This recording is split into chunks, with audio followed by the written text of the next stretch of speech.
ومن سيئات أعمالنا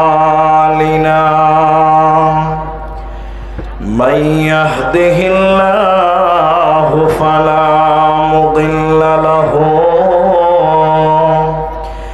ومن يضلله فلا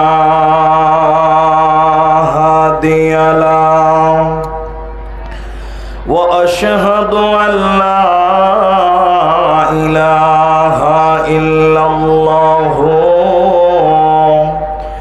وحده لا شريك له وأشهد أن محمدا عبده ورسوله أما بعد فإن أصدق الحديث كتاب الله وأحسن الحديث هدي محمد مصطفى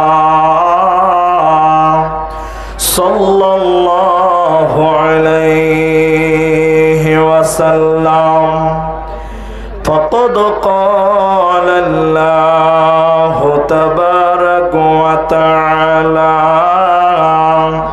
بسم الله الرحمن الرحيم إنا نحن نزلنا الذكر وإنا له لحافظون بسم الله الرحمن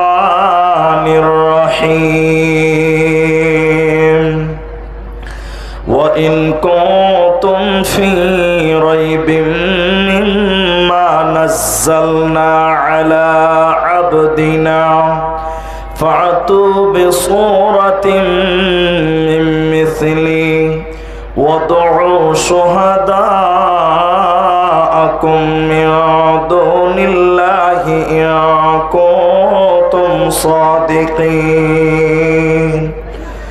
وقال النبي صلى الله عليه وسلم خيركم من تعلم القرآن وعلمه أو كما قال عليه الصلاة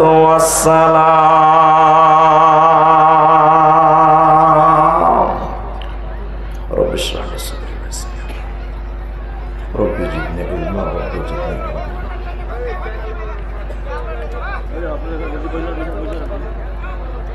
দেখো দেখো কেমন ঈমান এনেছে আমার নবীর সাহাবারা সেই যুগের সাহাবারা দেখো কেমন ঈমান এনেছেন আমার নবীর সাহাবারা সেই যুগের সাহাবারা হযরত বিলাল এনেছে ঈমান কত কষ্ট করে মরুভূমির গরম বালুতে তাজা রক্ত ঝরে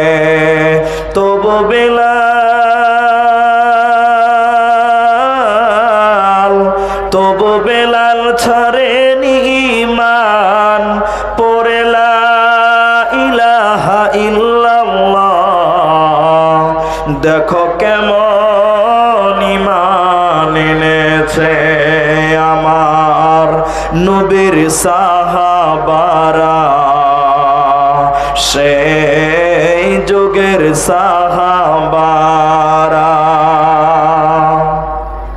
হযরত খাব্বাব এনেছে ঈমান কত কষ্ট করে কাফেরেরা পাথর মেরে বুক বুকে আঘাত করে। পেছন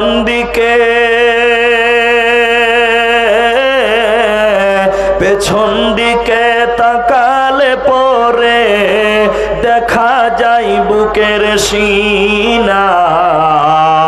দেখো কেমন ঈমান এনেছে আমার নবীর সাহাবারা, সেই যুগের সাহাবারা।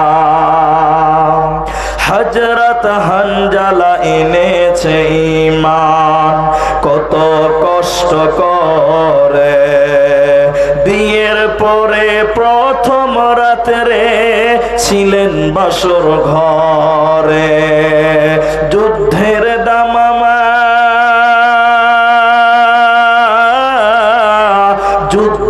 দামামা উঠল বেজে, হলো না গোসল করা।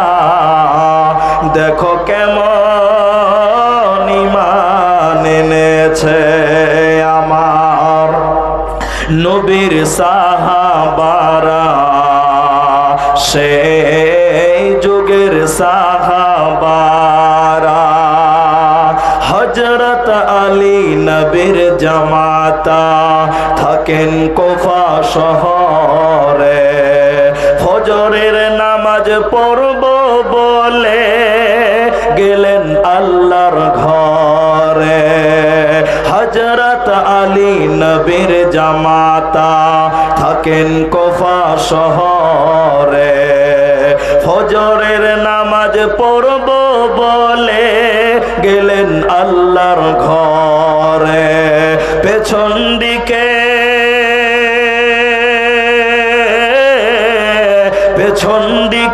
কাফেরের দল মারলো তারে ছোরা। দেখো কেমন ঈমান এনেছে আমার নবীর সাহাবারা, সেই যুগের সাহাবারা। দেখো কেমন ঈমান এনেছে আমার নবীর সাহাবারা, সেই যুগের সাহাবারা।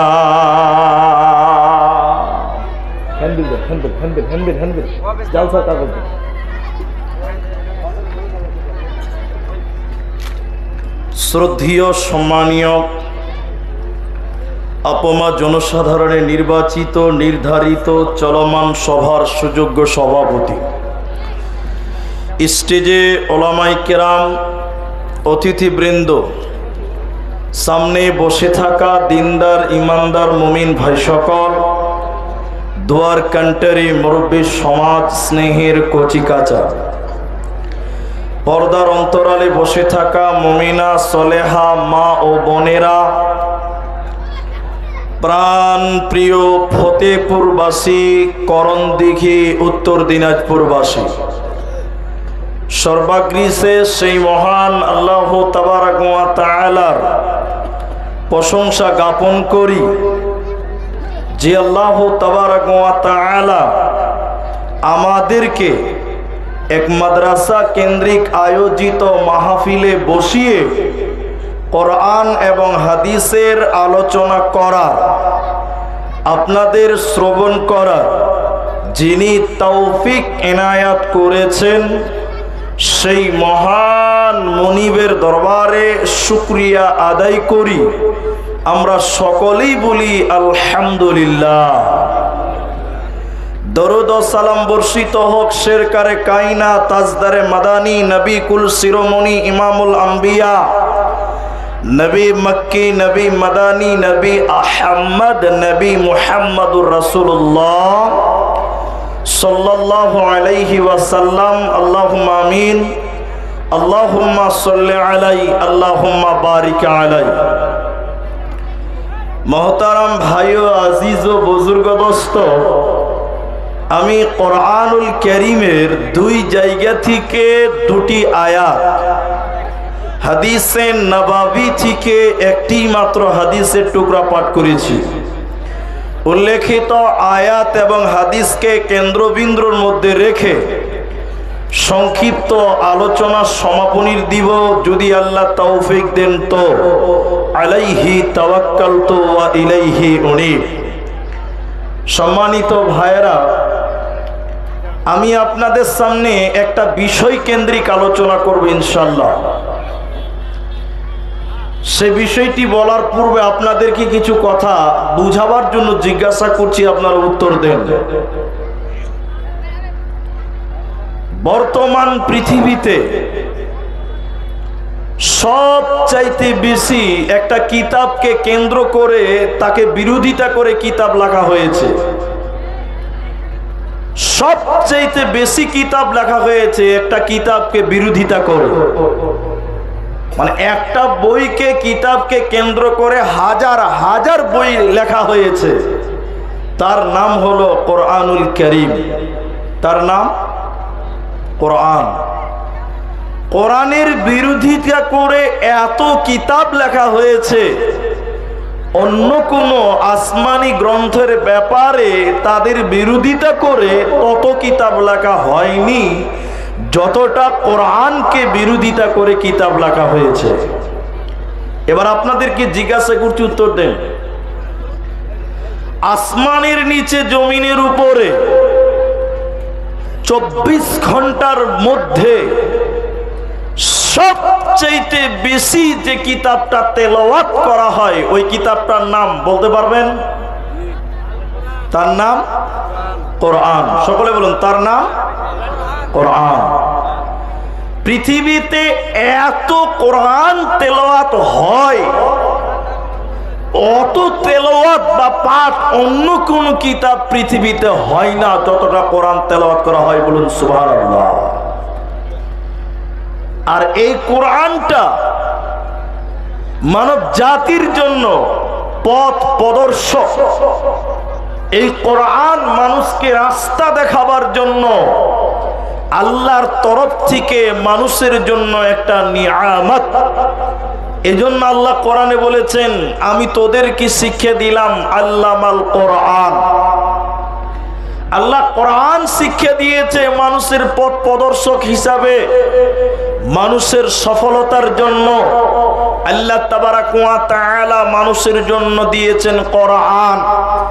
এই কোরআন এত দামি একটি কিতাব, এই কিতাবের সম্পূর্ণ ধারাটাই নেকিতে পরিপূর্ণ হয়ে আছে। বলুন সুবহানাল্লাহ।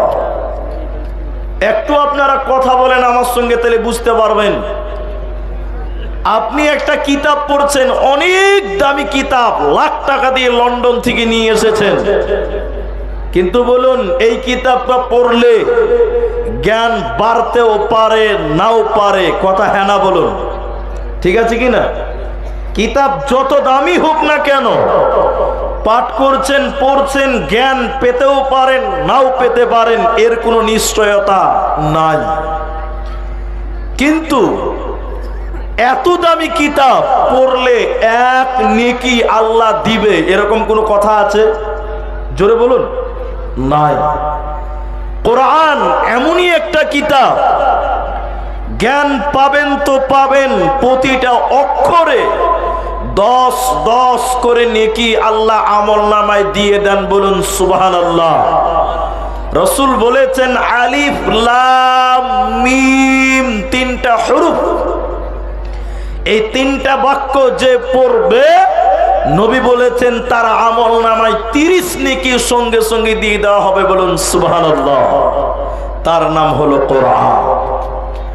আমার আজকের আলোচ্য বিষয় শুধুমাত্র কোরআন।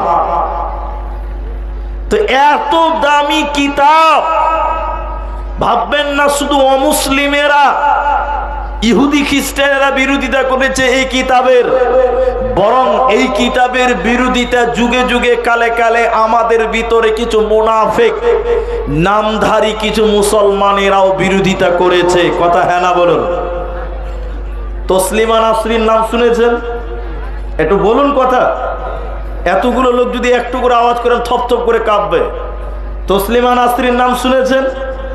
জি, বাংলাদেশ, বর্তমান ইন্ডিয়া ভারতে দৌড়ে বেড়াচ্ছে। নাস্তিক তিনি কোরআনের উপরে আঙুল তুলে বলেছিল, সে বলেছিল যে কোরআনে নারীদের উপরে জুলুম করা হয়েছে, নারীদের বাড়ির ভিতরে আবদ্ধ করেছে।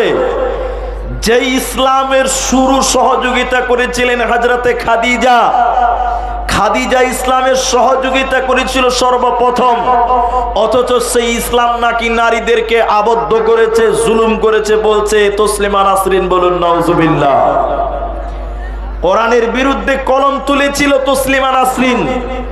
ঠিক অনুরূপ আমরা মুসলিমেরা যদি কোরআনকে না জানি, কোরআনকে নিয়ে আমরা ভাবনা চিন্তা না করি, তাহলে আমাদের ঈমানের ত্রুটি থাকলে আমরাও মনে করব যে না, তসলিমা নাসরিন বোধহয় ঠিকই বলেছে। এজন্য মুসলিম হিসাবে আপনাকে কোরআনের জ্ঞান অর্জন করতে হবে। ততটুকু জ্ঞান অর্জন করা ফরজ যতটুকু না জানলে আপনি চলতে পারেন না। অতএব কোরআন প্রতিটা মানুষকে জানা দরকার, জরুরি। এজন্য আমরা মুসলিমরা কোরআনের ইতিহাস জানি না, কোরআনের অস্তিত্ব জানি না, কোরআন কেন এলো, কি কারণে আল্লাহ দিয়েছে, আমরা কোনো চিন্তা ভাবনা করি না। চলুন সর্বপ্রথম আমরা কোরআনকে জিজ্ঞাসা করব, কোরআনের কাছ থেকেই কোরআনের অস্তিত্ব জানবো, কোরআনের কাছ থেকেই কোরআনের পরিচয় নিব। কোরআনকে জিজ্ঞাসা করব, কোরআন তুমি তোমার পরিচয় তুমি দাও। কোরআন এক এক করে আপনার সামনে তার পরিচয় তুলে ধরবেন। প্রথম কোশ্চিন করেন কোরআনকে, কোরআন তুমি কোথায় এসেছো, কোরআন বলো। কোরআনকে জিজ্ঞাসা করেন, কোরআন তুমি কোথায় এসেছো বলো। কোরআন বলছেন লা উকসিমু বিহাদাল বালাদ। কোরআন বলছেন আমি দুইখানা শহর কেন্দ্রিক নাজিল হয়েছে বান্দা, ওই দুইটা শহর কোরআনি স্থান পেয়েছে। একটা মক্কা মুকাররমা, অপরটি মদিনা মুনাওয়ারা। তাওরাত এসেছে তুর পাহাড়ে, আল্লাহ শুধু তুর পাহাড়টাকে সম্মানিত করেছেন, আর কোরআনের ব্যাপারে বলেছেন ওয়াহাদাল বালাদিল আমিন, পুরো শহরকে আল্লাহ সম্মানিত করেছেন। তো কোরআনকে জিজ্ঞাসা করেন, কোরআন তুমি বলো তুমি কোথায় এসেছো, কোন শহরে এসেছো তুমি বলো।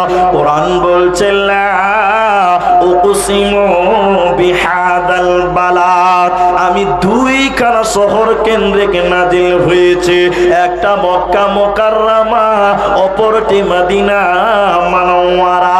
কোরআনে যত সূরা আছে কোনটা মক্কাতে কোনটা মদিনাতে আল্লাহ অবতীর্ণ করেছে। এজন্য কোরআন দুইখানা শহর কেন্দ্রিক নাজিল হয়েছে। এবার কোরআনকে জিজ্ঞাসা করেন, কোরআন হে কোরআন তুমি দুইটি শহরে নাজিল হয়েছো, কোথা থেকে তুমি এলে বলো। তুমি কোথায় ছিলে, কোথা থেকে তুমি পৃথিবীতে এসেছো, কোরআন বলো।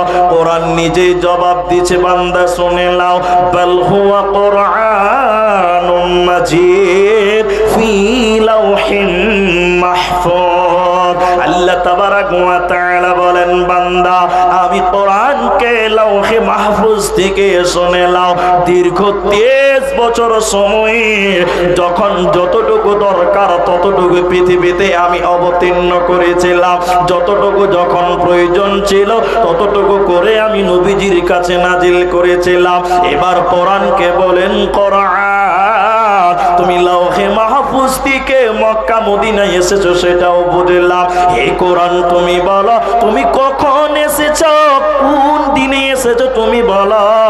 কোরআন বলছে শাহরু রমাদান আল্লাযী উনজিলা ফীহিল কুরআন। আল্লাহ তাবারাক ওয়া তাআলা বলেন, হে ফতেপুরের মুসলমান, কোরআনটা কোন সময় নাজিল করা হয়েছে শুনে নাও, কোন মাসে নাজিল করেছে শুনে নাও। আমি আল্লাহ বলছে, কোরআন বলছে তোমরা জেনে নাও আমি রমজান মাসে পৃথিবীতে এসেছি বান্দা। রমজান মাসে কোরআন তুমি কখন এলে তুমি বলে দাও। কোরআন বলছে বিসমিল্লাহির রহমানির রহিম, ইন্না নাযালনাহু ফী লাইলাতিল কদর। আল্লাহ তাবারাক ওয়া তাআলা বলেন, রমজান মাসের বেজোর রাত্রিতে, রমজান মাসের শেষ দশকের বেজোর রাত্রিতে, অর্থাৎ কদরের রাত্রিতে আল্লাহ কোরআনকে নাজিল করেছে। হে মুসলমান, তুমি কোরআনকে জিজ্ঞাসা করো, হে কোরআন তুমি পৃথিবীতে কেন এলে? তোমার আসার কারণটা কি? তোমার উদ্দেশ্য কি? তুমি বলো, তুমি কেন, তোমার টার্গেট কি? তোমার উদ্দেশ্য কি? তুমি বলো। কোরআন বলছে, শুনে লাও, হুদাল লিন্নাস, আমি মানুষের হেদায়াতের জন্য এলাম। এই কোরআন মানুষকে হেদায়াতের জন্য পৃথিবীতে এসেছে, শুনে লাও। কোরআন নিজেই বলছে, আমি পৃথিবীতে কেন এসেছি তোমরা শুনে লাও। হুদাল লিন্নাস, আমি মানুষের হেদায়াতের জন্য পৃথিবীতে এলাম। তাহলে পৃথিবীতে কোরআন কেন এসেছে শুনে লাও, মানুষের হেদায়াতের জন্য এসেছে। এরই নাম কোরআন।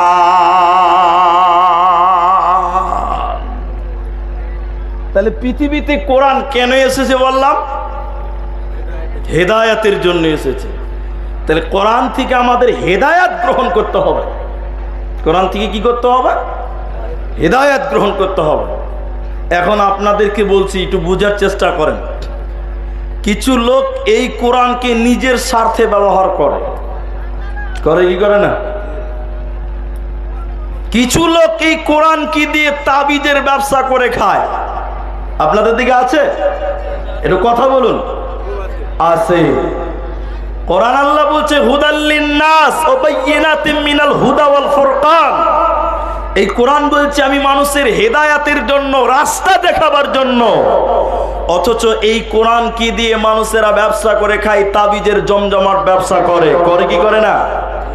করে। কেউ যদি কোরআনটা তাবিজ রূপে ব্যবহার করে, তাহলে কোরআনের অপমান করা হয়। অপমান হয় কি না? একটু আপনারা কথা বলুন, একটু বোঝার চেষ্টা করুন। আমি আব্দুর রহমান আপনাকে এই কোরআনটা দিলাম, যে ভাই আপনি কোরআনটা নেন। আপনি কোরআন নিলেন, নেওয়ার পর আপনাকে বললাম, ভাই এই কোরআনটা নিয়ে একটু পায়খানায় যান। আপনি একটু পায়খানা করে আসেন, কোরআনটা সঙ্গে করে নিয়ে পায়খানায় যান। একটু জোরে বলুন, আপনারা কেউ কোরআন নিয়ে পায়খানায় যাবেন? জোরে বলুন না। এই কোরআন কি নিয়ে পায়খানায় যাওয়া যায় না। কোরআন কি নিয়ে যদি পায়খানায় যাই, কোরআনের বেজ্জতি হয়, অপমান হয়। তাহলে এই কোরআনকে আমরা কেউ পায়খানায় নিয়ে যাব? জোরে বলুন না। কিন্তু এবার আপনাকে বুঝাচ্ছি, আপনি দেখেন, এইদিকে তাকান আপনারা।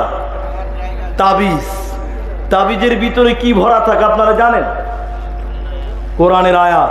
কি ভরা থাকে বললাম? কোরআনের আয়াত তাবিজের ভিতরে ভরা আছে। আল্লাহর কসম করে আমি আপনাদের জানাতে চাই, যখন মাদ্রাসার ছাত্র ছিলাম, আমরাও জানতাম না। আমাদের গ্রামের আমাদের এক সাথী নতুন অবস্থায় তাবিজ নিয়ে এসেছিল, 4 কোনা তাবিজ। কারি সাহেব তখন বলল, তাবিজ চলবে না, তাবিজ হারাম। তখন আমাদের উৎসাহিত হলাম আমরা, যে দেখি তাবিজের ভিতরে থাকে কি, হারাম কেন হবে। আল্লাহর কসম, এত বড় 4 কোনা তাবিজ ছিল, একটু বড় সাইজের। তাবিজটা ভেঙে দেখলাম, আল্লাহর কসম, পুরো কোরআনটা এই তাবিজের ভিতরে ভরা আছে। বলুন নাউজুবিল্লাহ। কিচ্ছু পড়া যায় না, শুধু সূরা ফাতিহা, সূরা বাকারার প্রথম পেজ আর শেষের দিকে নাস ফালাক, এইটু পড়া যায়, বাকি কোরআন পড়া যায় না। এবার আপনারা একটু জোর গলায় আপনাদের জানতে চাই, বলুন আপনারা, এই তাবিজের ভিতরে পুরো কোরআন ভরা ছিল। আচ্ছা বলুন, এই তাবিজটা সে তার কোমরে বেঁধে রেখেছিল। আচ্ছা, তাবিজটা নিয়ে সে পায়খানা করতে গিয়েছে কি যায় নাই? জোরে বলুন, গিয়েছে না? আপনাদের দিকে তাবিজ যারা ব্যবহার করে পায়খানার সময় বলে, তাবিজটা লেহে আমি পায়খানা করে আসি। কেউ বলে না তাবিজটা নিয়ে যায়? তাবিজটা সঙ্গে করে নিয়ে যায়। অন্যায় কাজ, গান শুনতে যাও, সেখানেও তুমি তাবিজকে সঙ্গে করে নিয়ে যাও। স্ত্রীর কাছে রাতের বেলায় মিলন করতে যাও, সেখানেও তুমি তাবিজ সঙ্গে করে নিয়ে যায় কি যায় না? জোরে বলুন, যায়। তার মানে তুমি কোরআনকে সঙ্গে করে নিয়ে তুমি পাপের পাহাড় তৈরি করলা। আল্লাহ বলছেন, বান্দা, এই কোরআন থেকে তোমাদের হেদায়েত নিতে হবে। আমি আল্লাহ তোমাদের মাঝে কোরআনকে দিলাম হুদাল লিন্নাস, মানুষের জন্য, হেদায়াতের জন্য। বড় দুঃখ লাগে, আল্লাহ তাবারাক ওয়া তাআলার কোরআন বলছে, বান্দা পৃথিবীতে কোরআন কেন দিলাম তোমরা শুনে নাও। হুদাল লিন্নাস, মানুষের জন্য হেদায়াত। তাহলে কোরআন মানুষকে হেদায়াত দিতে পারে। এবার দ্বিতীয় আরেকটা আয়াত আপনাকে তুলে দেই। আল্লাহ তাবারাক ওয়া তাআলা সূরা আনফালের 2 নম্বর আয়াতের মাঝখানে বলছেন, ওয়া ইযা তুলিয়াত আলাইহিম আয়াতুহু জাদাতুহুম ঈমানা। ওখানে কোরআন বলছে কোরআন মানুষের হেদায়াত দিতে পারে। আর আল্লাহ তাবারাক ওয়া তাআলা সূরা আনফালের ভিতরে বলছেন কোরআন তেলাওয়াত করলে মানুষের ঈমান বাড়বে। কেউ যদি কোরআন তেলাওয়াত করে সেই ব্যক্তিটার ঈমান বাড়বে আর ওই লোকটা হেদায়াত পেয়ে যাবে। এরই নাম কোরআন। তাহলে কোরআন তেলাওয়াত করলে ঈমান বাড়ে, আর আল্লাহ বলছে কোরআন মানুষকে হেদায়েত দিতে পারে। দুটি কথাকে ব্রেনে নোট করে নেন। আমি আরেকটা পয়েন্ট আপনাকে ঢুকিয়ে দিই মাঝখানে, একটু বলুন আপনারা। ওয়াসিম রেজভী নাম শুনেছেন আপনারা কেউ? জোরে বলুন। জি, ওয়াসিম রেজভী যেদিন ইসলাম থেকে খারিজ হয়ে যায়, মুরতাদ হয়ে গেছে, ইসলাম থেকে বেরিয়ে গেছে, ওয়াসিম রিজভী কোরআন এরকম হাতে নিয়ে মিডিয়ার সামনে বলেছিল এই কোরআন থেকে 26টা আয়াত বাদ দিতে হবে। তাহলে বলুন, ওয়াসিম রিজভী কোরআন থেকে 26টা আয়াত বাদ দিতে বলেছে, তাহলে ওয়াসিম রিজভী কোরআন পড়েছিল কি পড়ে নাই? জোরে বলুন। কেউ বলেছেন পড়েছিল, কেউ বলেছেন পড়ে নাই। যদি বলেন পড়ে নাই, তাহলে 26টা আয়াতকে চিহ্নিত করলো কিভাবে বলুন? কথা বুঝতে পারছেন আপনারা? হ্যাঁ না বলুন। তার মানে ওয়াসিম রিজভী কোরআন পড়েছিল। তা আল্লাহ বলছেন কোরআন পড়লে মানুষের ঈমান বাড়ে, আর আল্লাহ বলছে কোরআন মানুষকে হেদায়াত দেয়। তাহলে ওয়াসিম রিজভীর ঈমান বাড়লো না, উল্টা কমে বেঈমান হয়ে গেল। এটা আবার কেমন তরজমা হবে? ফর এক্সাম্পল দিচ্ছি, আপনাকে ভালো করে বুঝুন। আপনারা সঙ্গে আছেন তো ইনশাল্লাহ? ব্যাটারি বুঝেন? ব্যাটারি আগেকার জামানায় ব্যাটারি দিয়ে জালসা করতে হতো, কারণ তখন ইনভার্টার জেনারেটর আমার কোথাও। তো আপনার কিনা রসাখুয়ার বাজারে এক দোকানদার, মানে ইলেকট্রিকের দোকানদার, ও ব্যাটারি চার্জ করে। ওর কাজ হলে ব্যাটারি চার্জ করে দেওয়া। একটা ব্যাটারি চার্জ করলে 20 টাকা নেয়, এটা ওর কাজ। তো দোকানি রাসাখুয়া দোকানের বারান্দাতে বেশ 15-20টা ব্যাটারি চার্জ করছে, মানে ব্যাটারি দোকানে তার লাগিয়ে দিয়েছে, কারেন্ট ভরছে। এখন একটা খ্যাপা, মোটা হুঁস খ্যাপা, ও খ্যাপা দোকানের সামনে যেয়ে বলছে, দোকানদার ভাই এই প্লাস্টিক গুলোতে কি হচ্ছে ভাই? কত মাথা মোটা ব্যাটারিকে প্লাস্টিক বলছে। তো দোকানি বলছে এই খ্যাপাকে আর আমি কি বুঝাবো যে কোনটা ব্যাটারি আর কোনটা প্লাস্টিক? তো দোকানি ওই খ্যাপাকে সহজ করে বলে দিয়েছে, আরে খ্যাপা এই প্লাস্টিক গুলোর ভিতরে কারেন্ট ভরছি, চার্জ ভরছি, কালকে রাতে আলা জ্বলবে, লাইট জ্বলবে। তো খ্যাপার মনে একটা জিনিস ঢুকে গেছে যে প্লাস্টিকের ভিতরও কারেন্ট ঢুকে। তো খ্যাপা বলছে তাহলে আমার বাড়িটার অন্ধকার কেন থাকবে? ও বাড়ি চলে গেছে। বাড়িতে গিয়ে যত ওর বাড়িতে প্লাস্টিকের বয়ম ছিল আর জার আর বালতি ছিল সব বস্তা করে নিয়ে চলে এসছে দোকানের সামনে ঢেলে দিয়ে বলছে, দোকানি ভাই আমার প্লাস্টিকের বয়মে খানিক কারেন্ট ভরে দাও তো ভাই, আমিও কারেন্ট জ্বালাবো, লাইট জ্বালাবো। আচ্ছা আপনারা বলুন, ওর প্লাস্টিকের বয়মে কারেন্ট ঢুকবে? জোরে বলুন। দোকানি তখন বলছে, আরে খ্যাপা তোর প্লাস্টিকে কারেন্ট ঢুকবে না, তোমার বেলায় ঢুকবে আর আমার বেলায় ঢুকবে না, ফাইজলামো পেয়েছ। খ্যাপা যখন রেগে গেছে, এই খ্যাপাকে বুঝাতে পারে না। খ্যাপা মানে বুঝতে পারছেন তো, কোথা মারবে তার কোনো হিসাব নাই, আর খ্যাপার দুনিয়াতে বিচারও নাই। আচ্ছা দোকানি বলছে তোর প্লাস্টিকে চার্জ হবে না। বলছে না, তুমি বলেছো প্লাস্টিকে চার্জ হবে, তো আমার কেন হবে না? আমারও হতে হবে। দোকানি বুঝাতে পারে না, খ্যাপা বুঝতে পারে না।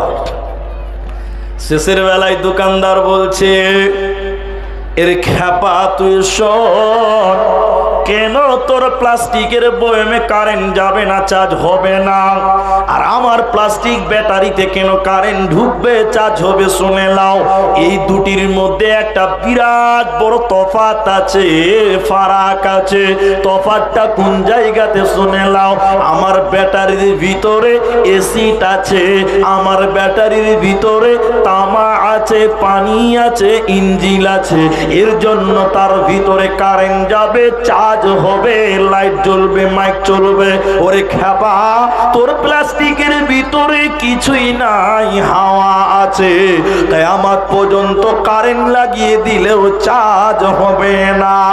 তো আল্লাহ তাবারাক ওয়া তাআলা বলেন, ওয়া ইদা তুলিয়াত আলাইহিম আয়াতুহু যাদাতুহুম ঈমানা। যদি তোরা মুমিন হস, আল্লাহর উপরে যদি তোদের ঈমান থাকে, এই কোরআন সত্য, এই কোরআন আল্লাহর কালাম, এটা যদি 100% তোদের ঈমান থাকে, এরকম ঈমান নিয়ে যদি তোরা কোরআন তেলাওয়াত করিস, তাহলে তোদের ঈমান বাড়বে, তোর চার্জ হবে, তোর ঈমান বাড়বে। আর বেঈমান আপনার কিনা, এই বেঈমান আপনার কিনা যে নাস্তিক হয়ে গেল, ওয়াসিম রেজবির মতন যদি সন্দেহ করে কোরআন পড়েন, কিয়ামত পর্যন্ত ঈমান বাড়বে না। ওয়াসিম রেজবির ভিতরে ঈমান নাই, হাওয়া আছে, সন্দেহ ছিল, এজন্য তার ঈমান বাড়েনি।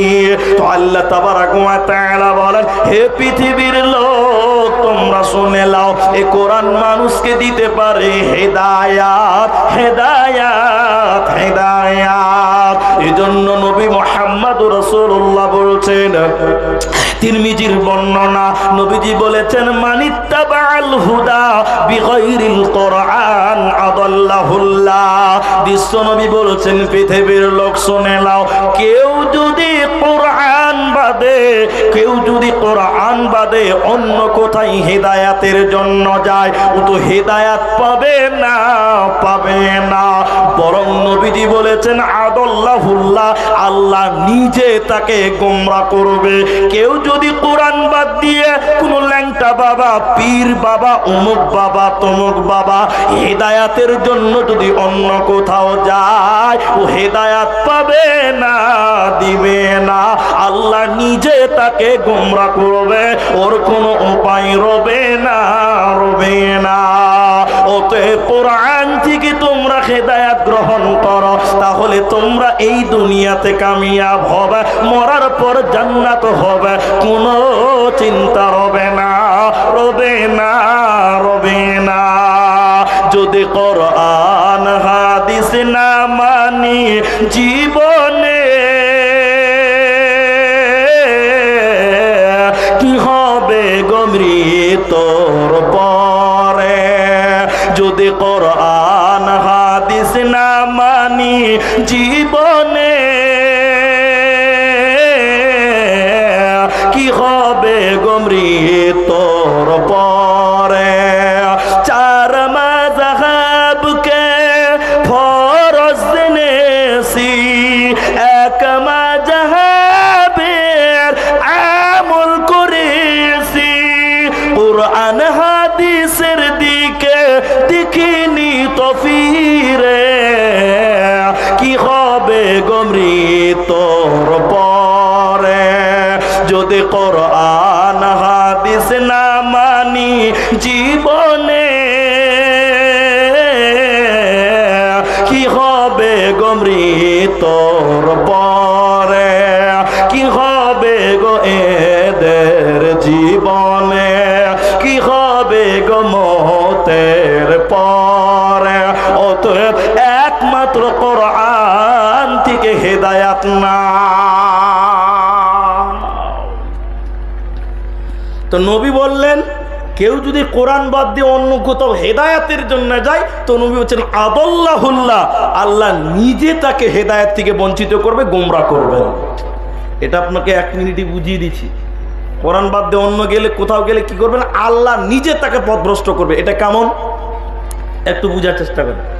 একটা লোক নামাজ পড়ে না, এটা লোক নামাজ পড়ে না, বেনামাজির জিন্দেগি করেছে, এখন 50 বছর বয়স, এখনো পীরের কাছে বায়াত নিয়েছে হিদায়াতের জন্য। পীরের কাছে বায়াত নিয়ে মাজারে সাজদা করছে। আচ্ছা বলুন, আগে তো যা গুনাহ ছিল এখন তার চেয়ে গুনাহ কমলো না আর বাড়লো? বাড়লো।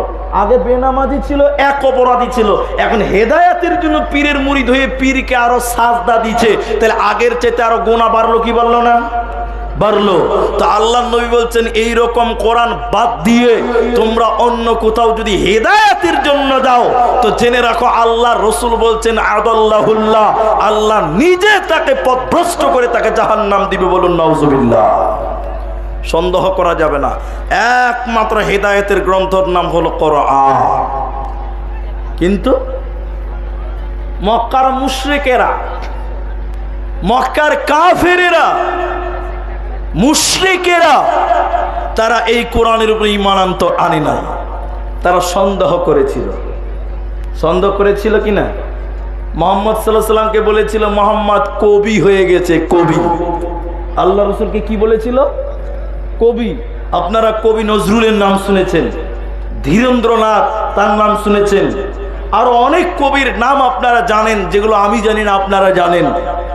এই কবিরা কবিতা আবৃত্তি করেছে। আর কবিতা কি? এক লাইনের সঙ্গে অপর লাইনের মিল থাকে, এই জন্য তাদের কবি বলা হয়। আর আল্লাহর রসুলকে মক্কার কাফেরেরা, মুশরিকেরা তারা কবি বলেছিলেন কেন? সুবহানাল্লাহ, অবাক হয়ে যাবেন আপনি। একটু খালি কোরআনের দিকে আপনি তাকান, দেখেন কোরআনের মিল, কোরআনের সৌন্দর্য, কোরআনের মাধুর্য। এত সুন্দর মিল অন্য কোন কবি, পৃথিবীর কোন সাহিত্যিক এই রকম মিল বার করতে পারেনি, মিলাতে পারে নাই। কোরআন কত মিল, আমি হাফেজ নই, তারপরেও আপনাকে শুধু একটু শুনিয়ে দেই। কোরআন ওয়াশ-শামসি ওয়া দুহাহা, খালি শব্দগুলো মিলান। ওয়াশ-শামসি ওয়া দুহাহা ওয়াল কমারি ইযা তালাহা ওয়ান নাহারি ইযা জাল্লাহা ওয়াল লাইলি ইযা ইয়াগশাহা ওয়াস সামাই ওয়া মা বানাহা ওয়াল আরদি ওয়া মা তাহাহা ওয়া নাফসিন ওয়া মা সাওয়াহা ফাআলহামাহা ফুজুরাহা ওয়া তাকওয়াহা ক্বাদ আফলাহা মান যাক্কাহা। সব শেষে হা হা হা। এজন্য নবীজির এই কোরআন এত সুন্দর মিল, এজন্য কাফেররা বলেছিল মুহাম্মদ কবি হয়ে গেছে, এটা আল্লাহর কালাম নয়, এটা নবী মুহাম্মদ বাড়িতে বসে বসে বানিয়েছে, এটা আল্লাহর কালাম নয়। কাফের মুশরিকেরা অস্বীকার করেছিল। এই কাফেররা যখন কোরআনকে অস্বীকার করেছিল, নবীজিকে যখন কবি বলে আখ্যায়িত করেছিলেন, আল্লাহ তাবারাক ওয়া তাআলা ওই কাফেরদের জবাব দিয়েছে কোরআনে। দেখলেন আল্লাহর কোরআন, কোরআন বলছে ওই কাফেরদেরকে, ওই মুশরিকদের জবাব দিয়ে বললেন, রে মুশরিকের দল, কাফের ফুজ্জারের দল, যদি তোমরা মনে করো এই কোরআনটা নবী মুহাম্মদ বানিয়েছে তাহলে শুনে নাও। ওয়া ইন কুনতুম ফি রাইবিম মিম্মা নাযালনা আলা আবদিনা ফাতু বিসূরাতিন মিন মিথলিহি ওয়াদউ শুহাদা। তোমরা যদি মনে করো এই কোরআনটা নবী মুহাম্মদ বানিয়েছে, তাহলে আমি আল্লাহ বলছি নবী যে একজন মানুষ, তোমরাও মানুষ। নবী যদি দাবি করো পুরো কোরআনটা বানিয়েছে, তাহলে তোমরা এই রকম একটা কোরআন বানিয়ে দেখাও। পৃথিবীর কেউ কোরআন বানাতে পারে না, ভবিষ্যতেও কেউ পারবে না। এরপরে আল্লাহ বলছেন শুনে নাও, 114টা সূরা বানাতে হবে না, 30 পারা বানাতে হবে না, একটা পারা বানাতে হবে না, একটা সূরা তোরা বানিয়ে দেখাও, একটা আয়াত তোরা বানিয়ে দেখাও।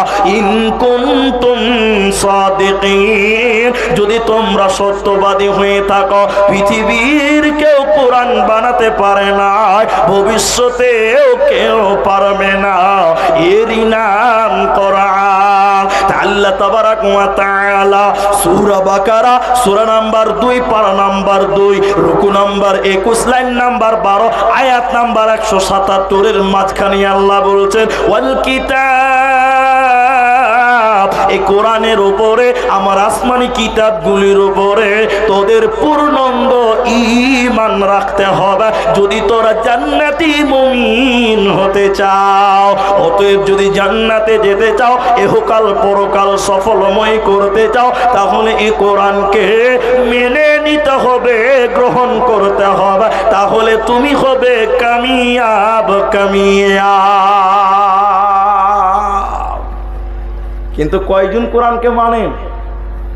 প্রশ্ন করছি আপনাদেরকে, এদিকে দেখেন আমার দিকে।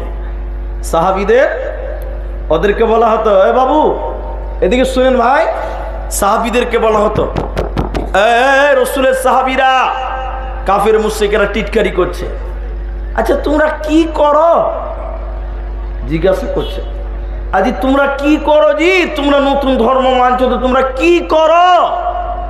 তো সাহাবীদের জবাব, তারা বলছেন যে কোরআনে যা আছে আমরা তাই করি, বলুন সুবহানাল্লাহ। আবার তাদেরকে মস্কারা করে টিটকারি করে বলা হতো, তোমরা কোরআনে যা আছে তাই করো? বলে হ্যাঁ। কোরআনে কি আছে? কোরআনে কি আছে? বলছে আমরা যা করি তাই কোরআনে আছে। আরেকবার বলুন সুবহানাল্লাহ। এখন ফতেপুরে এতগুলো মানুষ, হাজার হাজার মানুষ, এখন আপনাকে জিজ্ঞাসা করছি, এখনকার মুসলমানকে যদি বলা হয় কি করেন ভাই, বলবে যে কোরআনে যা নাই তাই আমরা করি। কথা হ্যাঁ না বলুন? এখনকার মুসলমান কোরআনে কি আছে? আমরা যা করি না তাই কোরআনে আছে, মানে কোরআনের সঙ্গে আমাদের জিন্দেগির মিল হচ্ছে না।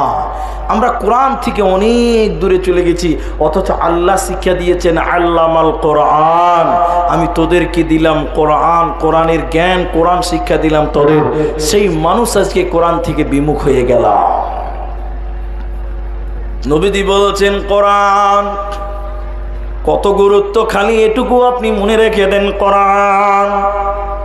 বিশ্ব নবী বলেছেন, হে ফতেপুর করম দিঘি ডালখোলার মুসলমান, রসাখোয়ার মুসলমান, নবীজি বলেছেন দুই জনার সাক্ষী আল্লাহর কিয়ামতের দিন আল্লাহ মঞ্জুর করবেন। দুই জনার সাক্ষী কিয়ামতের দিন আল্লাহ গ্রহণ করবেন। দুই দিনের সুপারিশ, দুই জনার সুপারিশ আল্লাহ কবুল করবেন। তার একজনার নাম হলো কোরআন। কোরআন কিয়ামতের দিন আল্লাহকে সুপারিশ করবেন আপনার ব্যাপারে, বলবেন আল্লাহ তোমার এই বান্দা দুনিয়াতে কোরআন মেনেছিল, তোমার এই বান্দা দুনিয়াতে কোরআন তেলাওয়াত করেছিল, আল্লাহ তুমি আমার সাক্ষী গ্রহণ করো।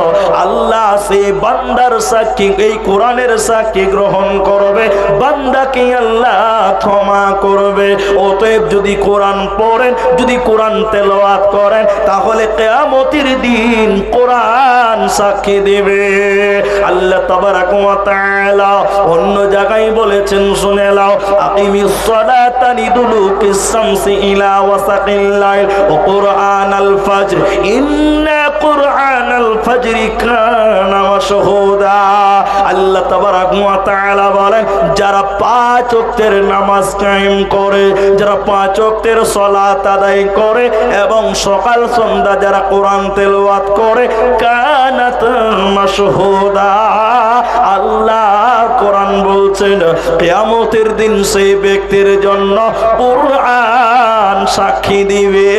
কানাত মাশহুদা, কোরআন তার জন্য সাক্ষী হয়ে যাবে। আর কোরআন যার ব্যাপারে সাক্ষী দিবে, বন্ধুরে, ওর কোনো চিন্তা হবে না। কোরআন সাক্ষী দিবে কিয়ামতের দিন। আল্লাহ বলছেন কানাত মাশহুদা। কিন্তু আমরা বড় অভাগী, আমরা বড় হতভাগা। এত দামি সম্পদ পেলাম কিন্তু একবার খুলে পড়তেও জানলাম না। এর চাইতে দুর্ভাগ্য আর কার আছে? কোরআন পেলাম, রত্ন পেলাম, হীরের টুকরা, কিন্তু আমরা সেটাকে ধরতে পারলাম না, পড়তে পারলাম না।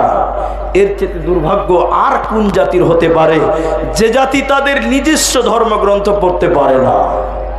বন্ধুরে আমার, এই কোরআনের এত গুরুত্ব, বিশ্ব নবী আল্লাহ কোরআনে বলেছেন, শুনে নাও, কিয়ামত পর্যন্ত এই কোরআন পৃথিবীতে এইভাবে থাকবে।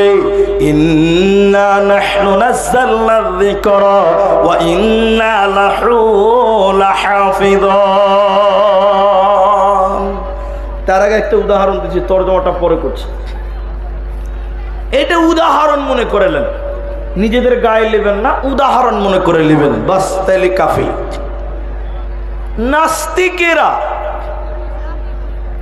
নাস্তিকেরা উদাহরণ মনে করলেন, ইংরেজেরা চিন্তা করলো এই দেশ থেকে মুসলিম তারা মুসলমানদের ব্যাপারে অনেক চেষ্টা করেছিল, আর তাদের তারার ব্যাপারে সর্বপ্রথম উলামায়ে কেরাম তাদের বিরুদ্ধে দাঁড়িয়েছিল। হ্যাঁ না বলুন?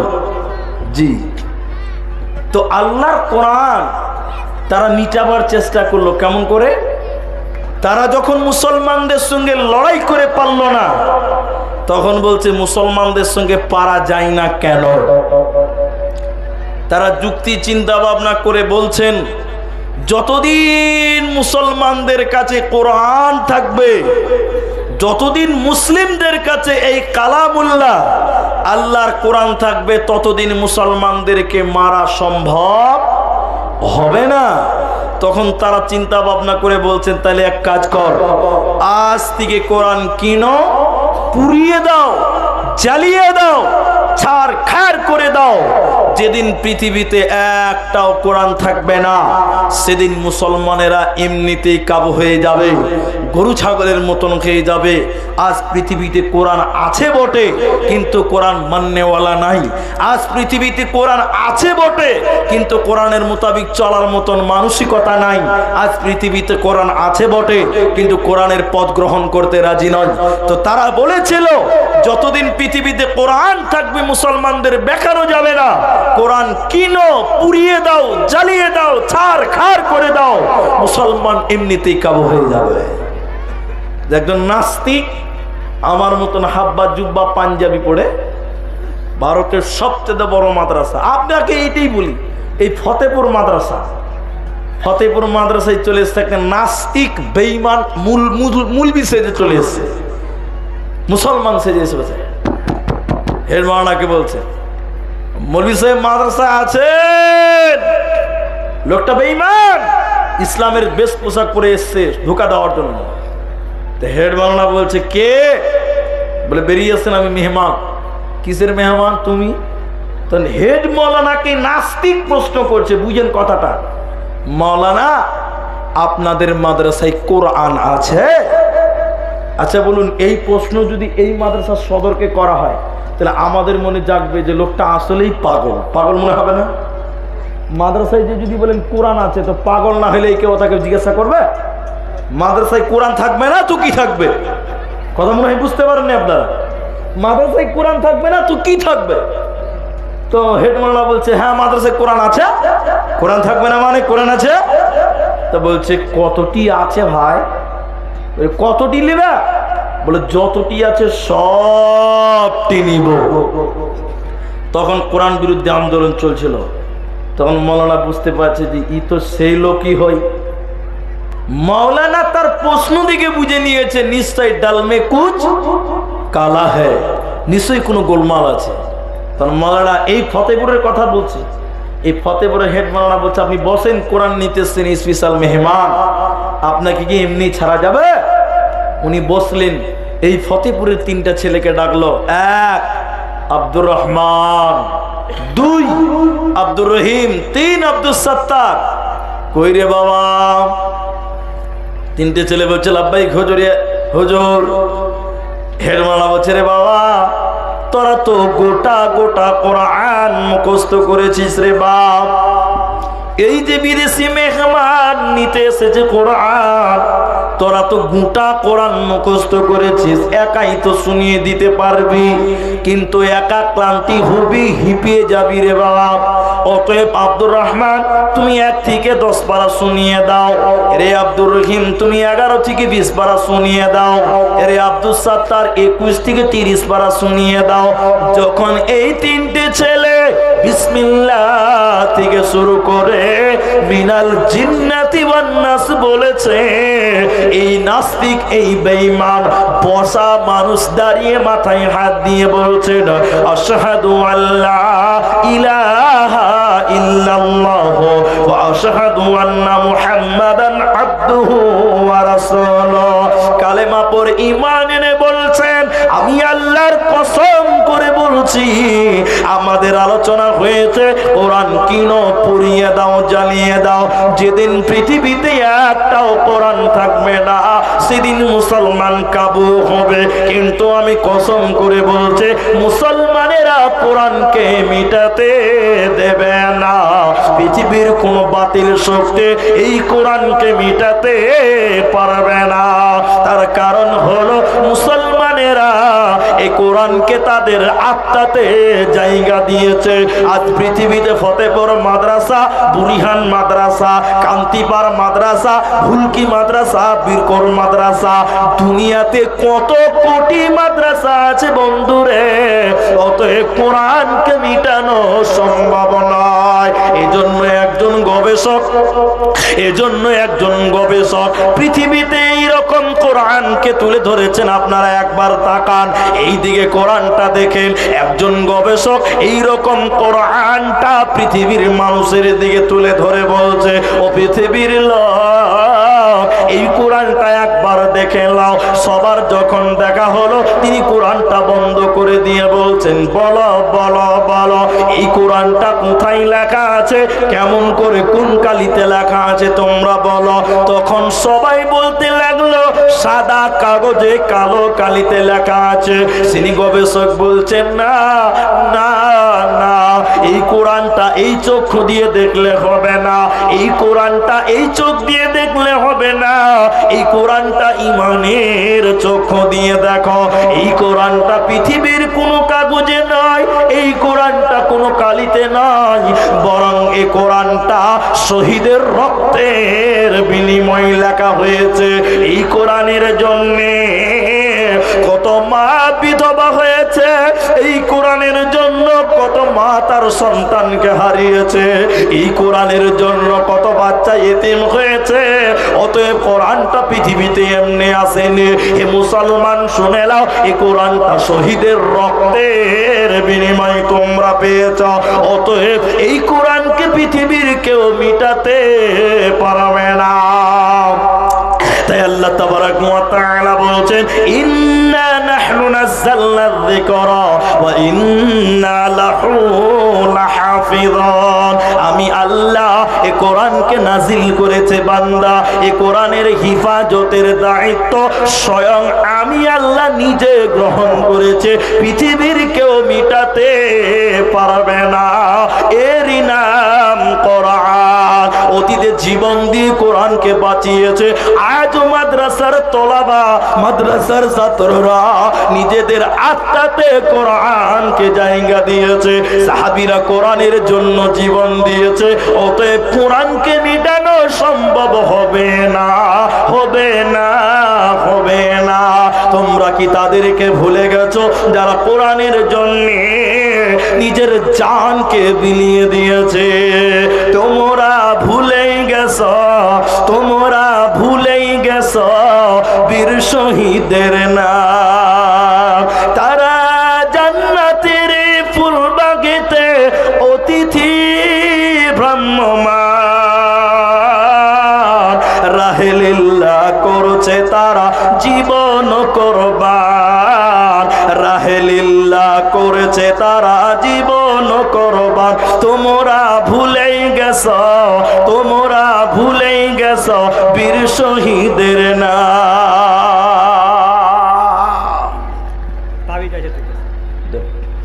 কটা বাজলো, কটা? 10টা 15, 1 ঘন্টা হলো নাকি? তো এই কোরআনকে পৃথিবীর কেউ মিটাতে পারবে না। আর একটা কথা আপনাকে আমি এখন বলছি, আপনি বুঝার চেষ্টা করুন। আরেকটা জিনিস আপনি ভালো করে লক্ষ্য করবেন, কোরআন কি জিনিস। আচ্ছা, আমি কোনো ধর্মকে ছোট করে বলছি না, আমি আগেই বলছি কোনো ধর্মকে ছোট করে নয়, কাউকে খাটো করে নয়, আমি আমার ইমান থেকে বলছি এই কথাটা, শুধু আপনাকে বুঝাবার চেষ্টা করছি কোরআন কি জিনিস। কথাটা কি? একজন উলামা তিনাকে প্রশ্ন করলেন যে মৌলানা, কোনো অমুসলিম ছেলে প্রশ্ন করছেন 2-4-5 জন, মৌলানা আপনারা নামাজ পড়েন তো মসজিদে যে লাইন করে দাঁড়ান নামাজ পড়েন, আপনারা আপনাদের আল্লাহকে দেখতে পান?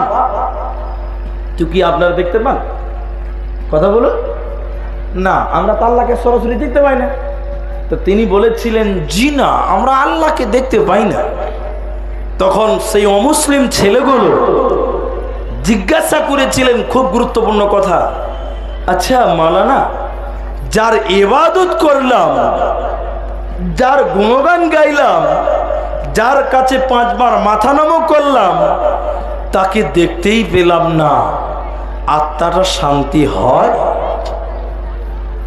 যাকে দেখলাম না, তার ইবাদত করলাম, যার ইবাদত করলাম তাকে দেখতে পেলাম না, আত্মাটা শান্তি হয়? সে ছেলে তখন বলছেন মৌলানা, আল্লাহর কসম কোন ধর্মকে ছোট করার উদ্দেশ্য নয়, খালি বুঝাবার কথা, তার প্রশ্নের জবাব, কোরআনটা খালি বুঝাবো। বলছে মৌলানা, আমরা অমুসলিমেরা বিভিন্ন দেবদেবীর পূজা করি, কিন্তু আমরা আমাদের দেবদেবীকে দেখতে পাই। দেখতে পাই কিনা তারা? তাদের মন্দিরে যান, দেখবেন তাদের মা কালী, দুর্গা, আদার্স যাদের মানে আর কি, তাদের ধর্মে যেটা আছে তারা মানছে, আমি গালি দিচ্ছি না তাদেরকে, তারা তাদের দেবতা বা তাদের প্রভুকে দেখতে পায়। পায় কি পায় না? পায়। কিন্তু আমরা মুসলমানেরা তা আল্লাহকে সরাসরি দেখতে পেলাম না। তখন মাওলানা বলেছিল, রে বাবা, আসলেই তুমি ঠিক কথা বলেছো। যিনাকে প্রশ্ন করেছে তার নামটা আমি বললাম না, তিনি বলেছিলেন বাবা আসলেই তুমি ঠিক পয়েন্টটাই ধরেছো। আসলেই আমরা মুসলমানেরা হলাম কাপুরুষ, আমরা মুসলিমরা কাপুরুষ, আর তোমরা হলে সুপুরুষ, তোমরা হলে সুপুরুষ। যখন বলেছে মুসলমানেরা কাপুরুষ, ওই ছেলেগুলোর মনটা 5 কেজি হয়ে গেছে, এবার তোরা কাবু হয়েছিস। তখন মাওলানা বলেছিলেন, যিনাকে প্রশ্ন করা হলো, তিনি বললেন বাবা, আমরা কেন কাপুরুষ আর তোমরাই বা কেন সুপুরুষ, এটা জানবে না? বলে হ্যাঁ অবশ্যই জানবো। জানবো না মানে? তখন তিনি বলছেন, এই শোনেন, এই যে কালী পূজা চলে গেল, নাকি এটা কালী পূজা গেল তো, এই যে কালী পূজা চলছে এখন, আমি কাউকে গালি দিয়ে নেই, আমি তিনার কথাটা বলছি শুধু। দেখবেন আনন্দবাজার পেপারটা পড়বেন, দেখবেন হেড প্রথম পৃষ্ঠাটা দেবদেবীর ছবিতে ভর্তি করে দেয়, বড় মূর্তির ছবি দিয়ে ভর্তি করে দেয়। দেয় কি দেয় না? জোরে বলুন। দেয় না? দেয়। আমাদের আল্লাহর তো কোনো ছবি নাই, কিন্তু তাদের দেবতার ছবি দিয়ে দিচ্ছে। তখন মাওলানা বলছে তোমরা সুপুরুষ কেন? আচ্ছা দেবতার ছবি দিয়েছেন, কালী দুর্গা মায়ের ছবি দিলেন, আচ্ছা একটা পত্রিকা পেপার মানুষ কয়দিন পড়ে? একটু আপনারা বলুন, কদিন পড়বে? একদিন পড়বে, সময় মিলল না দ্বিতীয় দিন পড়বে, সময় হলো না তৃতীয় দিন পড়বে, চতুর্থ দিন কেউ আর ওই পুরাতন খবর শুনবে না। শুনবে না। তখন ওই পেপারটা কিভাবে বিক্রি হয় বলুন তো? পাল্লাতে বিক্রি হয়। পাল্লাতে হয় না? পাল্লাতে বিক্রি হয়েছে। তাইলে তোমাদের দেবদেবীর ছবির মূর্তির কাগজটা পাল্লাতে বিক্রি হচ্ছে দেবতা। আচ্ছা নিজেদের প্রভুকে যদি পাল্লাতে ওজন করে বিক্রি করা হয়, তাহলে সম্মান দেবতার করা হলো না অসম্মান করা হলো? বলুন, অসম্মান হলো। তখন ছেলেগুলো মাথা নিচু করে বলছে ঠিকই তো বলছে, তাহলে তো আমরা আমাদের দেবতার অসম্মান করে দিলাম। কারণ রেডিমেড দোকানে দেবতার ছবি পাল্লাতে বিক্রি হয়, এটা আবার কেমন কথা? তাহলে বিরাট অপমান হচ্ছে। তো পাল্লাতে কিনে কারা? যারা ট্রেনে হকারি করে তারাই তো কিনে, নাকি বলছেন আপনারা? ওই দেবতার কাগজটাকে ট্রেনের হকাররা কিনে, দেখবেন ওই কাগজটা দেবতার ছবিটা কেটে কেটে কেটে কেটে ঝালমুড়ির প্যাকেট বানায়। বানায় কি বানায় না জোরে বলুন? বানায়। ট্রেনের হকারেরা ট্রেনে মুড়ি মুড়ি মুড়ি বলে বিক্রি করে, আর ওই মূর্তির উপরে মুড়ি বিক্রি করে। করে কি করে না? অমুসলিম ছেলেগুলো বলছে জি হুজুর আপনার কথা 100% সঠিক, অতই বিক্রি করে। মানুষ ওই মূর্তি দেবতার উপরে মুড়িটা খেয়ে নিয়ে ওই কাগজটা সম্মান করে পকেটে ভরে রাখে না, মুখটা মুছে জানলাতে ফেলে দেয়, জানলাতে ফেলে দেয়। তাহলে তোমাদের দেবতার ছবিটাকে কত ভাবে অপমান করা হচ্ছে। জানলা দিয়ে যখন দেবতাকে ফেলে দেওয়া হয়, কোথায় পড়ে? রেল লাইনে পড়ে না কারো বাড়িতে? জোরে বলুন, রেল লাইনে। আচ্ছা এবার আর একটা কথা বলুন, রেল লাইনে পায়খানা করে কে, মানুষে না কুকুরে? কুকুরে করে? মানুষে পায়খানা করে।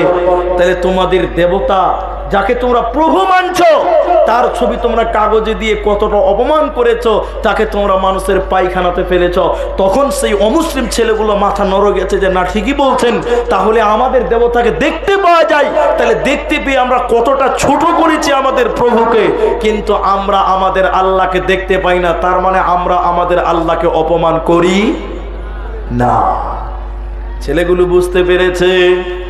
তখন মৌলানা এইরকম একটা কোরআন হাতে নিয়ে বলছে, বাবা এটা শুধু একটা গল্প, এটা একটা গল্প, কোনো গায়ে নেবেন না।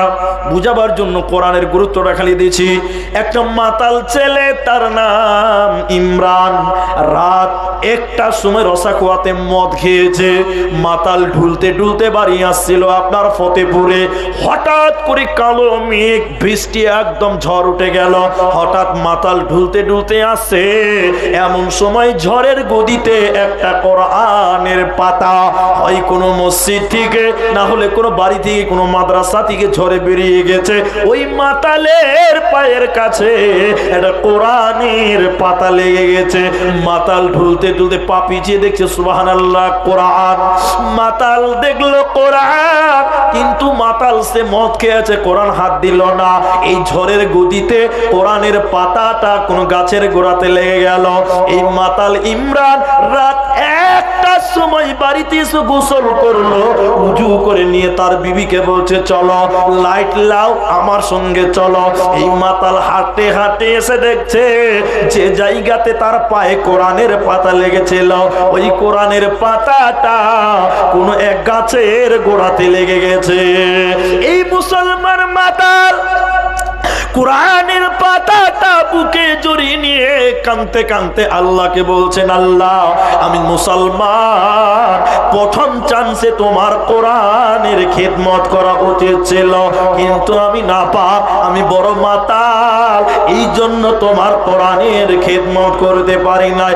আল্লাহ তুমি আমাকে ক্ষমা করে দাও, আমি কোনোদিন মদ খাবো না। এটা একটা গল্প আপনাকে বললাম। তখন মৌলানা এই গল্পটা শুনিয়ে বলছে, বাবা আমাদের কোরআন এত সম্মানিত, একজন মাতালের হুঁশ আছে, নাপাক অবস্থায় একে ছোঁয়া যায় না, এরই নাম কোরআন। অতএব কোরআনকে তোমরা মূল্যায়ন করো। এই কোরআনকে মেনে নিবে কেন? আল্লাহ তাবারক ওয়া তাআলা বলেছেন, শুনে নাও, পৃথিবীতে যত কিতাব আছে মুসলমান, নির্ভেজাল এই গ্যারান্টি নাই, প্রতিটা কিতাবে কোনো না কোনো সন্দেহ আছে, কিন্তু কোরআন এমনই একটা কিতাব, আল্লাহ শুরু করেছেন চ্যালেঞ্জ দিয়ে, যালিকাল কিতাব লা রাইবা ফীহি, এই কিতাবে কোনো ভেজাল নাই, এই কিতাবে কোনো সন্দেহ নাই, এরই নাম কোরআন। লজ্জা করবেন না। কে কে কোরআন পড়তে পারেন একটু হাত তোলেন ভাই, লজ্জা করবেন না। কে কোরআন পড়তে পারেন হাত তোলেন, বাস নামা। অনেকেই পারেন, অনেকেই পারেন না। আমাদের সমাজে, আমি বলছি না ইংরেজি হারাম, শিখুন।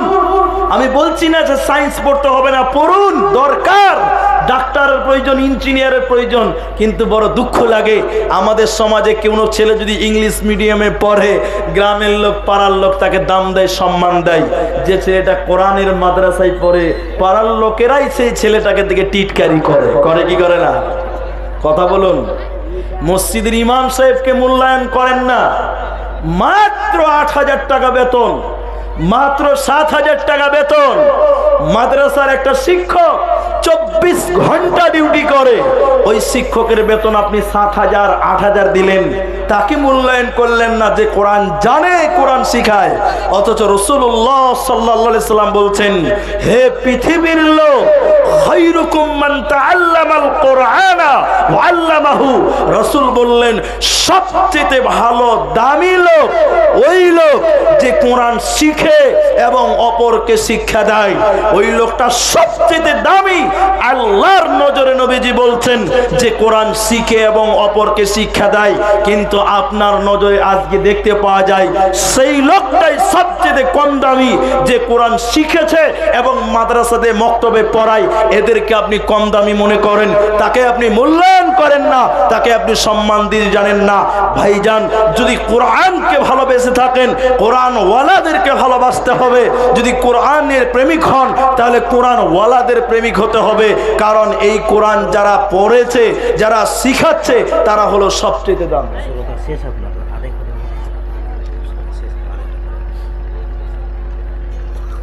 তো তাহলে কোরআন আপনাকে পড়তে হবে। কি বলবেন?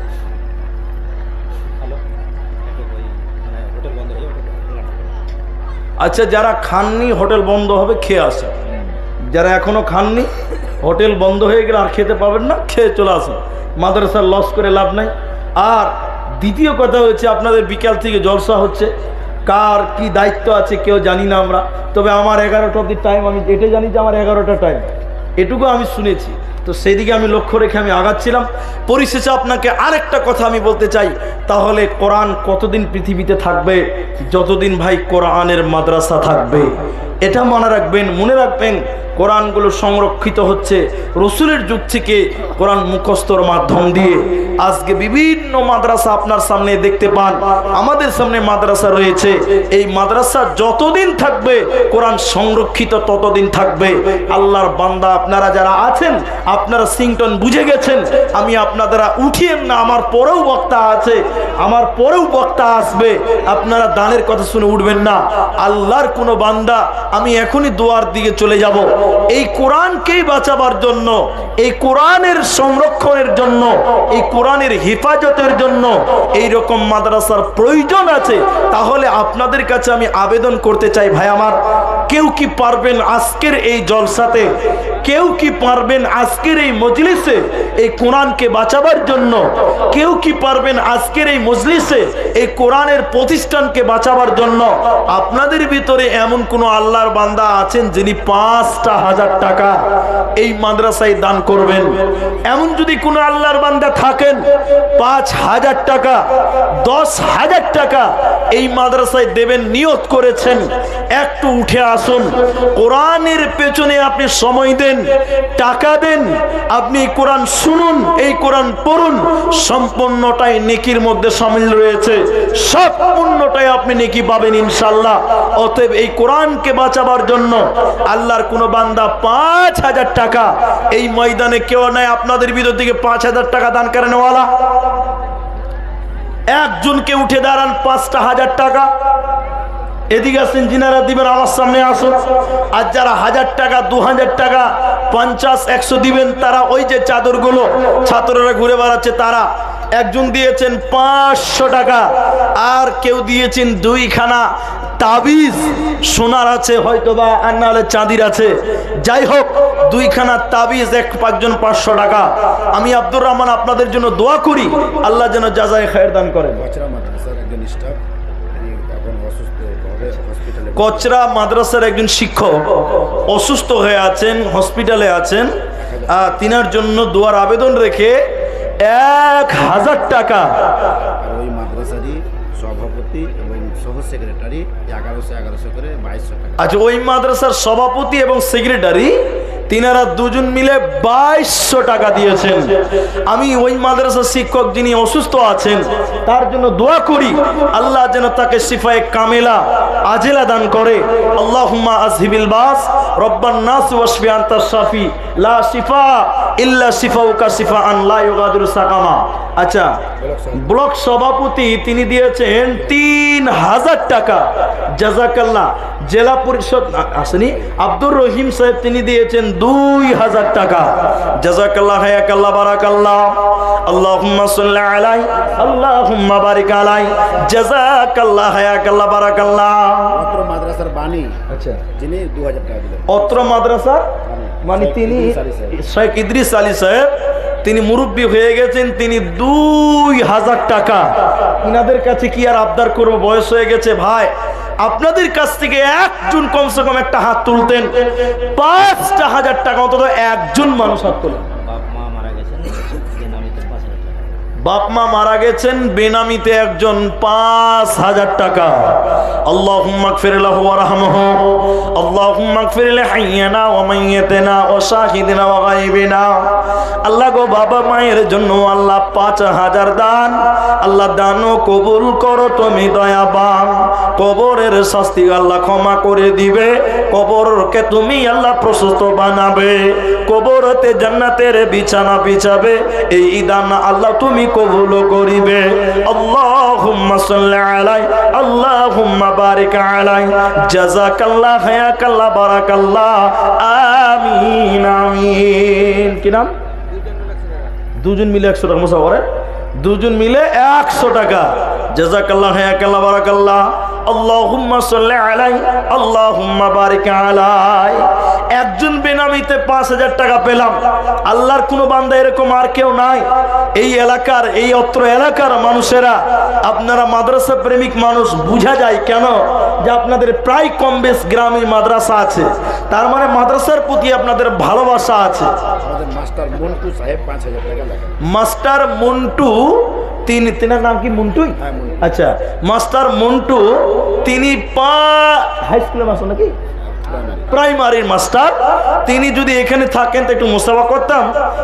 চলে গেছেন, তিনি 5000 টাকা লিখিয়ে দিয়েছেন। আল্লাহুম্মা আমিন, আল্লাহুম্মা সাল্লি আলাইহি আল্লাহুম্মা বারিক আলাইহি। মাস্টার মশাই মন্টু, আল্লাহ 5000 দান, এই দান কবুল করো তুমি দয়াবান। ব্যাজ গাই দিয়েছেন, 200 টাকা দিয়েছেন, মানে হ্যাঁ, আর কিছু করা যাবে না? না, ব্যাজ পড়ে আছেন, 200 টাকা খুব কম হয়েছে। আর 500 টাকা দেন, আর 500 টাকা দেন, আল্লাহর রাস্তায় দেখেন, আল্লাহ চেষ্টা করে দেন মাদ্রাসার জন্য। যদি এখন না পারেন